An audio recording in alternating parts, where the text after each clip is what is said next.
Contenta de estar aquí, gracias. Me encanta trabajar este tema y esto fue producto de un trabajo que hice con unas chicas bailarinas que, que querían acercarse a la antropología.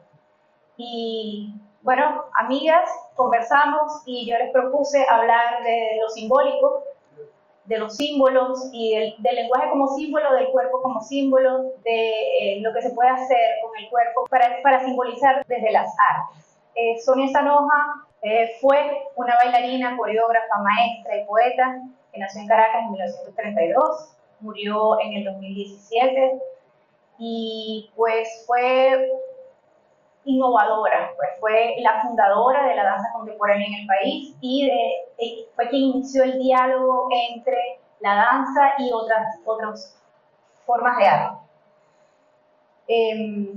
Fue egresada de filosofía en la UCB y pues tuvo una carrera dancística que inició en Venezuela, continuó en Francia y regresó a Venezuela para realizar ese diálogo entre las diferentes artes. Como pueden ver aquí, pues ella trabajó la cinética con Jesús Soto, ¿okay? Y además como filósofa se dedicó a la reflexión sobre el movimiento y de sus reflexiones surgió una literatura de llamativa sencillez. En mis manos cayó solo el libro Bajo el signo de la danza y pues se trata de un poemario. Yo no he leído nada que tenga que ver con la filosofía, el trabajo filosófico que ella hizo sobre el cuerpo, pero pues disfruté muchísimo la lectura de sus poemas. Para acercarme con estas chicas que son de una asociación que ellas crearon que se llama La Plataforma, comencé acercándome desde la sociología para definir el cuerpo, para interrogar al cuerpo desde lo social. El cuerpo es la marca del individuo, el tope que lo separa de los demás, la huella palpable, el vehículo de su relación con el mundo, el lugar y el tiempo del límite. Ciertamente, el cuerpo es el punto donde se inicia toda definición del mundo que nos rodea. Y es tanto el lugar desde donde nosotros nos queremos distinguir de los demás, como el lugar donde queremos también incluirnos en el conglomerado. Y aún cuando damos por sentado, para mí realmente fue una sorpresa cuando empecé a estudiar antropología, porque yo soy abogada, estudié Derecho y decidí pues luego estudiar lo que yo consideraba que era mi vocación. Para mí fue una sorpresa entender que nosotros trabajamos el cuerpo como desde técnicas. Nosotros utilizamos nuestro cuerpo haciendo uso de técnicas. La forma en que una mujer amamanta en Venezuela no es la misma que una mujer amamanta y considera su cuerpo en otras regiones del mundo. Igualmente, caminar implica una ejecución técnica que también es culturalmente variable. Y eso siempre lo hemos escuchado. La forma en que andan las venezolanas es muy particular. Y dentro de Venezuela, pues también es muy variable.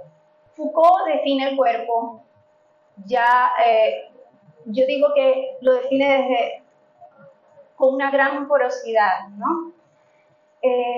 Habla de un espacio del que no se puede desligar, es el espacio con el que se corporiza, pero a la vez es una utopía desviada, no puedo desligarme de él, tengo que reventar en su dominio. Y esto se me hizo muy semejante a este poema de Sanoja que dice: me guarez con mis pies, soy un bloque opaco, me ovillo, me hundo en ese lugar solo mío. El afuera me arroja hacia atrás, el espacio me comprime, me reduce. Soy una dureza que perturba el aire. La luz es un bloque blanco que me cerca, me pone en evidencia. Ya no sé si soy un gran silencio o un alarido. Aunque pertenezcan a dominios diferentes, esto me parece tan semejante. No puedo decir que sea igual, pero creo que están enunciados desde el mismo lugar. Y es tan comúnmente humano que me hace pensar en Bachelard. Mucho antes, un arqueólogo que se llama André Leroi-Durand nos habla de, más allá del caminar, nos habla de definiendo el espacio y los ritmos y las formas que nosotros construimos el espacio y el tiempo, y que creamos los calendarios. También consideramos la acrobacia, los ejercicios de equilibrio y la danza, dice él, materializan ampliamente el esfuerzo de sustracción a las cadenas operatorias normales. La búsqueda de una creación que rompa el ciclo cotidiano de las posiciones en el espacio. Sí, creamos el calendario, pero necesitamos salir de él. Foucault, en ese sentido, también, no sé si contemporáneo, dice, en su punto límite es el propio cuerpo el que vuelve contra sí su poder autómico y hace entrar todo el espacio de lo religioso y lo sagrado, todo el espacio del otro mundo y todo el espacio del contramundo en el interior mismo del espacio que le está reservado. Justamente la palabra danza en castellano antiguo es sauter y en francés es saut. Ambas son respectivamente saltar y salto. Por algún error, yo no coloqué una cita de un sociólogo del ballet que se llama, ay Dios, Gaston, apellido Gaston. Él habla de la línea, de la línea y lo recto como rígido en el contexto de la danza, es justamente eso con lo que se quiere romper. Y el salto es esa oposición al caminar, como podría ser la oposición al calendario respecto del movimiento y del cuerpo como referencia de todo eso. Ya recién hablé de Gaston Bachelard. Gaston Bachelard fue un epistemólogo francés de finales del siglo XIX, si mal no recuerdo, físico, fenomenólogo. Se ocupó durante su vida de realizar un arqueo poético para identificar figuras, las figuras poéticas, las imágenes poéticas que estuvieran vinculadas con los 4 elementos, como el fuego, la tierra, el aire, el agua, y además escribió sobre las imágenes de la topofilia, que son los espacios, los espacios felices, los espacios a los que hacemos referencia, y pues en ese arqueo documental encontró muchas coincidencias y habló en ese sentido de una fenomenología de la imagen poética. Y decía que no se trataba de una fenomenología del espíritu, como en el caso de Husserl, sino de una fenomenología del alma. Él decía, el acto poético es propiedad de una conciencia ingenua, que emana directamente en expresiones en un lenguaje joven, anterior al pensamiento.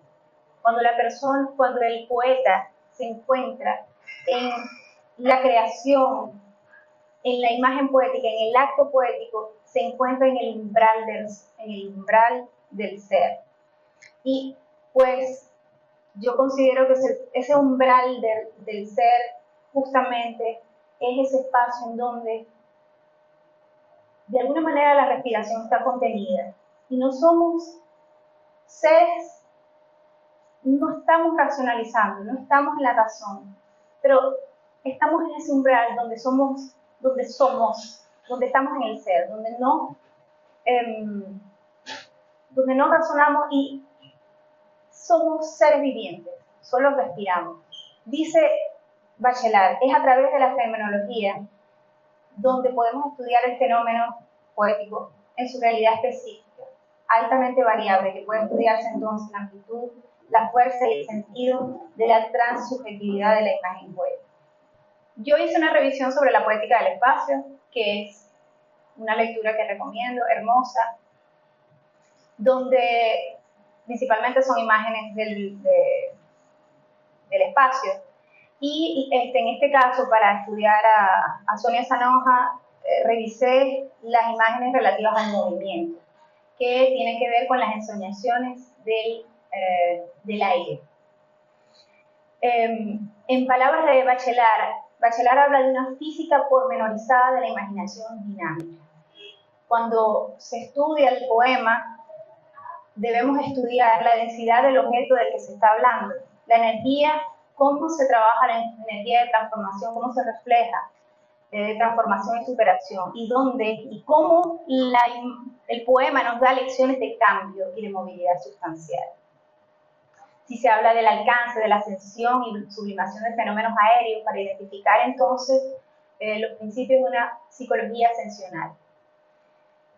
Y dice que más que el análisis del diferencial vertical, debemos evaluar las imágenes aéreas que consisten en aprender el tránsito a la desmaterialización o ponderar lo movilizado entre los polos de su poca o mucha materia, de su fugacidad o inercia, de su cristalización o evaporación, su real imaginario. Vamos a leer a Zanoja. Él habla de una física de la elevación. Nos dice que siempre cuando se habla del movimiento se habla de una altura, de una tendencia a la elevación o una tendencia a la caída, pero siempre en un eje vertical, donde la ascensión tiene que ver con el entusiasmo y la caída con la angustia. Yo entonces tomé cinco poemas en función de 5 figuras. La primera es el rincón, y yo lo hice como en un tránsito, una progresión hacia la elevación afectiva. Entonces tenemos el rincón, la declamación muda, la concha, la constelación y el sueño de vuelo. Cuando Bachelard habla del rincón, lo habla en la poética del espacio. Él dice que el rincón es el lugar de la inmovilidad. Significa el rincón agazaparse para ocultar la vida, para negar el recuerdo, recordar el silencio. Todos los poemas que él analiza hablan de un rincón como ese lugar de detención, de tristeza y conformidad con la tristeza. Habla de que el rincón es un espacio de espera y del autodescubrimiento. Es un sitio del infinito detenido, de un gran vacío de eternidad y de sensación del mundo gastado. El poema de Zanoja que vinculo con esto es: en noches cuando lo oscuro era una clave de misterio, me invadía el pavor y las cosas se me venían encima. No bastaba cerrar los ojos, porque otras formas, nacidas de adentro, se me aparecían. Me anegaban en una presencia infinita y anuladora donde nos apunábamos, ovillándonos. Aprendimos a sentirnos desamparados y frágiles. Durante esas noches, durante esos días, yo esperaba temerosa y anhelante que el pavor regresara, persuadida de que había algo más. Otras imágenes se destacaban sobrevolando la gran presencia negadora. Así comenzamos a pescar en aquel mar tenebroso, en el reverso de los días, en el anverso de las noches. ¿Acaso allí nació en mí la danza, de sentirme paralizada por la fuerza que me impulsaba a la nada? Yo creo verdaderamente en lo que dice Bachelard. O sea, cuando escribes, cuando estás en el acto poético, cuando se genera la imagen poética, no hay racionalización.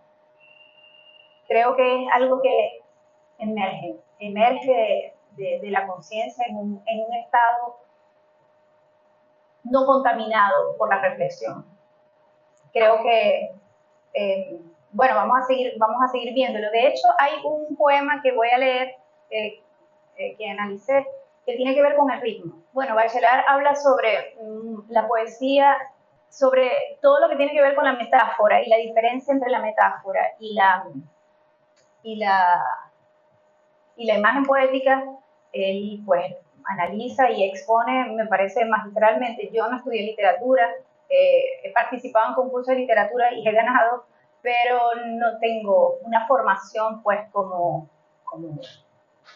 en la literatura propiamente, así que pues de repente no me siento tan competente para eso como antropóloga para hacer este tipo de cosas, porque justamente Bachelard fue una gran ayuda para mí como fenomenólogo para tipificar fenómenos culturales. Yo estudié una comunidad yucpa y pues lo estudié en tiempos diversos de turismo y de épocas ordinarias, no turismo, y pude identificar y realmente la descripción de la figura poética que aporta Bachelard en su Poética del Espacio a mí me fue sumamente útil para hacer tales descripciones.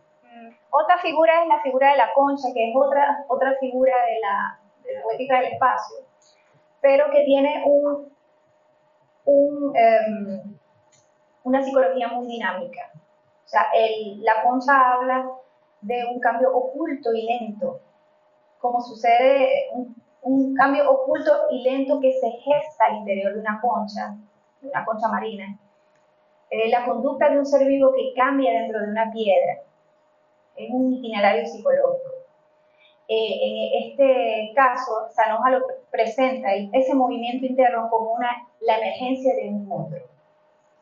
Y Zanoja dice: pensar el movimiento con un cuerpo que suda, el espíritu una transpiración y una justa abundancia, un otro que antes no tenía cabida en mí.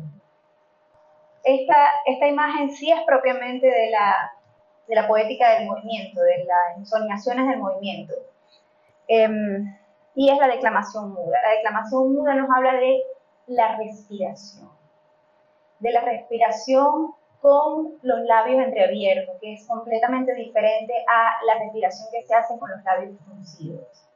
Esa respiración donde cada poema, dice Bachelard, cada poema que habla de la respiración es un inhalar, siempre se trata de un inhalar vida y de un exhalar alma. Y Zanoja dice: apenas una respiración es el impulso inicial. Por ritmos respirados, una fuerza subterránea nos proyecta en inagotables variaciones. Nos lleva hacia el sentido. Lo sentimos habitando en nosotros. El sentido toma cuerpo, se deja ver. Y pues, justamente la declamación muda como un diálogo, como una exhalación, ¿okay?, con sentido, es lo que percibo hacia nosotros. La constelación es otra de las figuras del movimiento y habla de un movimiento, es la figura de la lentitud. Es el movimiento sin devenir y sin interrupción. Es el movimiento de los astros, el movimiento de la bóveda celeste, que también plantea un diálogo de miradas. Cuando nos sentimos en la soledad, describe Bachelard, nos sentimos en la soledad y miramos el cielo estrellado, con encontrar dos estrellas, sentir que la soledad se termina, que hay un diálogo de miradas, que hay una compañía. Es el ensueño de una mirada apasionada que nos devuelve una mirada íntima, dice Bachelard.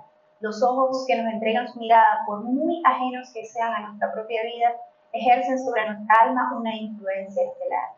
En un instante borran nuestra soledad. Yo encontré esta figura de la constelación en este poema de Zanoja, apoyado en lo que él no es, el objeto de la visión cobra relieve. Acapara la atención de mi ojo y yo soy toda para él. Se me revela íntegro mientras los ojos se desdibujan. Soy objeto de la visión total solo para los otros. Una perspectiva incompleta del cuerpo es lo que recupero al mirarme. Fragmentos, solo fragmentos. Nunca el rostro, nunca mis ojos mirando. Carente de figuración, la mirada se allana en el tacto. Sentimiento de límite. Yo tuve un tránsito muy, muy breve de 4 años solamente en el flamenco. Y justamente pues sentí esa suerte de constelación. Y puedo verlo aquí, y yo no sé si aquí hay bailarines, es interesante, me parece interesante pues ese diálogo, porque al fin y al cabo la constelación es una suerte de diálogo, ¿no? Es un diálogo que puede ser para mí un diálogo de soledades, ¿ok? O de compañías o de solidaridades. Porque se está ensimismado, pero también hay una suerte de expectativa en el otro. El sueño de vuelo es uno de los sueños que más analiza Bachelard, por eso tengo tanto texto allí. La verdad es que es muy difícil con un texto tan hermoso sintetizar. El vuelo, dice Bachelard, que es un instinto de gracia, de bondad y fuerza sencilla que sobreentiende la libertad. Bachelard habla de la ingravidez como una continuidad simple y sin alas. Él dice que cuando se expresa el sueño de vuelo, nunca hay alas allí. Que cuando hay alas, eso está contaminado de vigilia. No es justamente una ensoñación.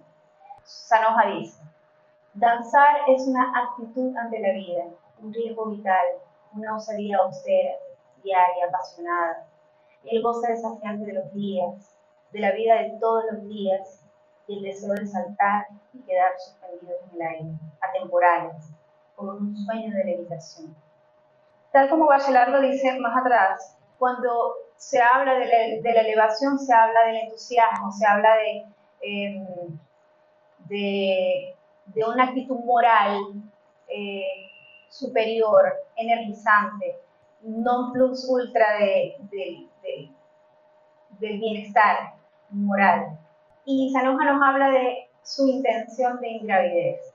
Ella se ubica en el proyecto, en la intención de ruptura, en una tensión específica que da secuencia temporal al instante de la decisión, el momento del salto.